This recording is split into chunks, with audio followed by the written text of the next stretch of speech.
अस्सलाम वालेकुम रहमतुल्लाहि व बरकातुहू। Good morning students. चलिए इस वीडियो में आज हम टैली ERP 9 में यूनिट कैसे क्रिएट करते हैं। ठीक है, स्टॉक का यूनिट हम कैसे क्रिएट करते हैं इस वीडियो में हम देख लेते हैं कंप्लीट। जैसे मेरा टैली मैंने ओपन किया, इसका जो पासवर्ड है वो पासवर्ड डाल के हम इस कंपनी को पहले ओपन कर लेंगे। ठीक है, तो हमें क्या करना है, यूनिट को यूनिट क्रिएट करना है। तो उसके लिए हम क्या करेंगे, inventory information gateway of tally में, गेटवे ऑफ टैली में इन्वेंट्री इन्फो में जाएंगे। इन्वेंट्री इन्फो में क्या रहता है, हम क्या क्रिएट करने वाले हैं, यूनिट यूनिट ऑफ मेज़र। हम इस वीडियो में यूनिट ऑफ मेज़र क्रिएट करने वाले हैं। ठीक है, और ये यूनिट ऑफ मेज़र क्या होता है, तो मैं आपको इन शॉर्ट में बता देता हूँ कि यूनिट ऑफ मेज़र हम इसलिए क्रिएट करते हैं कि जैसे हमारे टैली में हम स्टॉक या आइटम सेलेक्ट करते हैं, जब उसकी बिलिंग करेंगे तो वो प्रोडक्ट पीस में है, केजी में है या फिर डजन में है, तो कैसे मालूम पड़ेगा। तो हम उसके पहले हमें क्या करना पड़ता है, यूनिट ऑफ मेज़र क्रिएट करना पड़ता है। ठीक है, यूनिट ऑफ मेज़र क्रिएट करना पड़ता है, केजी में हो गया, ग्राम में हो गया, पीसेस में हो गया, समझे क्या। तो इसके लिए हमें ये सब बनाना पड़ता है यूनिट। तो चलिए हम यूनिट ऑफ मेज़र क्रिएट करते हैं। सबसे पहले एंटर करके इसको ओपन करेंगे, डिस्प्ले करेंगे कौन कौन सा यूनिट हमारे पास बना हुआ है। डिस्प्ले पे क्लिक कर, देखो डजन वाला बना हुआ है।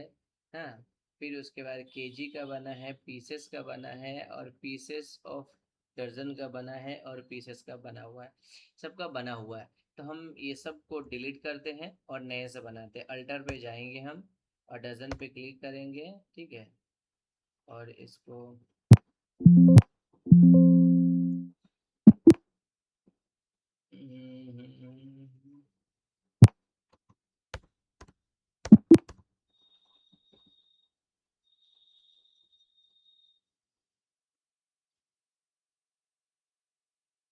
सही कर लेते हैं।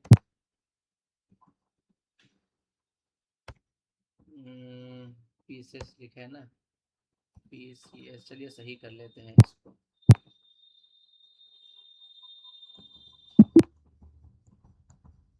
चलिए हम क्रिएट ही कर लेते हैं, नया क्रिएट करते हैं फिर आपको बताएंगे हम। सबसे पहले क्रिएट पे क्लिक करेंगे। अब यहाँ पे आता है दो यूनिट, हम बैक स्पेस की प्रेस करेंगे तो सिंपल और कंपाउंड दोनों में डिफरेंस क्या है वो हम इस वीडियो में आपको बता देंगे। सिंपल मतलब क्या होता है कि जो सिंपल हम डालते हैं केजी, पीसेस, समझेगा सिंपल में। जैसे कोई चीज़ हम कंपाउंड किस में लेते हैं, जैसे हम डालते हैं एक दर्जन 12 पीस का होता है। ठीक है, एक दर्जन कितना पीस का होता है, 12 पीस का होता है। तो उस टाइप में हम कंपाउंड यूनिट सेलेक्ट करेंगे। और नॉर्मली बनाना है तो हम कौन सा यूनिट सेलेक्ट करेंगे, सिंपल यूनिट सेलेक्ट करेंगे। ठीक है, तो हमें सिंपल यूनिट सेलेक्ट करना। अब यहाँ पे हम क्या देंगे, जैसे केजी हो गया, ग्राम्स हो गए, फिर उसके बाद पीसेस हो गया, समझे क्या। फिर उसके बाद जो भी देना है इसमें दे सकते हो। ठीक है, तो इसमें जो भी यूनिट देना है, जैसे केजी बनाना है हमें, तो केजी एंटर करें। देखिए ऑलरेडी है इसलिए डुप्लीकेट एंट्री दिखा रहा है। ठीक है, तो हमें अगर यहाँ पे हम ग्राम करते हैं तो ग्राम नहीं है, जीएम नहीं है, ग्राम एक्सेप्ट कर लिया हमने, 1 ग्राम का बना लिया है। और ग्राम नहीं है, पीसेस का है क्या, पीसीएस शायद होगा, यहाँ ये है इसलिए इसमें डुप्लीकेट एंट्री बता रहा है। और इसमें क्या ले सकते हैं हम, इसमें हम क्या ले सकते हैं, और क्या ले हम इसमें, जो लेना है उसमें लिख सकते हैं। जैसे पीसेस हो गया,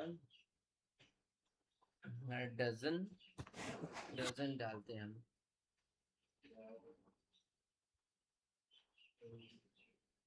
दर्जन भी है, ये बना हुआ है। चलो, ये बस इसी तरीके से इसको ये क्रिएट करते हैं। अब हम इसमें ये देख रहे हैं कंपाउंड का एंट्री हम देख रहे हैं। तो कंपाउंड के एंट्री में क्या होता है, देखो अभी ग्राम में क्या लिखोगे, सबसे पहले फर्स्ट यूनिट में लोगे दर्जन। जैसे हम लिखते हैं 1 किलो 100 ग्राम, है ना। तो 1 किलो आता है तो पहले किलो आता है, तो फर्स्ट यूनिट में हम दर्जन टाइप में हम लेते हैं। तो फर्स्ट यूनिट में हम दर्जन लेंगे, तो 12 पीसेस का एक दर्जन होता है। और सेकेंड यूनिट में हम क्या लेंगे, पीसेस लेंगे। क्या लेंगे, पीसेस लेंगे हम सेकेंड यूनिट में। बस ओके करके एक्सेप्ट कर लेना है। फिर दूसरा हमें बनाना है, जैसे केजी का लेना है तो केजी ले लेंगे पहला। तो 1000 का होता है ना, 1000 ग्राम का 1 केजी होता है ना। तो 1 केजी, है ना। और इसमें क्या लेंगे, ग्राम्स होता है, तो हम ग्राम्स को सिलेक्ट करेंगे। ग्राम एक्सेप्ट कर लिए, ठीक है। अब इसको देखना है, डिस्प्ले पे आएंगे हम, देखिए डजन ऑफ 12 पीसेस और केजी ऑफ 12 पीसेस, समझिएगा। तो इस तरीके से एंट्री इसके अंदर होता है, और इस तरीके से यूनिट और ये बनाया जाता है। इसका यूनिट इस तरीके से बनाया जाता है। लेकिन आपको ये इस चीज़ का ध्यान देना पड़ेगा कि यूनिट में सिर्फ दो ही होता है। जैसे क्रेडिट पे क्लियर ना, तो इसमें हम क्या कर सकते हैं, देखिए बैक स्पेस से कट करेंगे, इसको सिंपल करिए। बस सिंपल और कंपाउंड यही होता है। सिंपल में नॉर्मल सा उसका जो सिंपल यूनिट आता है वो हम लिखेंगे, और कंपाउंड में इसमें आता है, जैसे हम रुपीस और पैसा का सेव करते हैं। चलो सिंपल में हम पहले रुपीस लिख देते हैं, RS, ठीक है। RUP, रुपीस लिख दिया हमने। अभी कितने रुपीस का होता है, एक पैसे में कितने रुपीस होते हैं। तो यहाँ पे यूनिट हम रुपीस में कितना होगा, 1 रुपये में कितना पैसा होगा, है ना। 100 पैसे में 1 रुपया होता है ना, तो यहाँ पे हम 2 लिख देंगे, ठीक है। एक्सेप्ट कर लेंगे। फिर इसके अंदर लिखेंगे हम पैसा।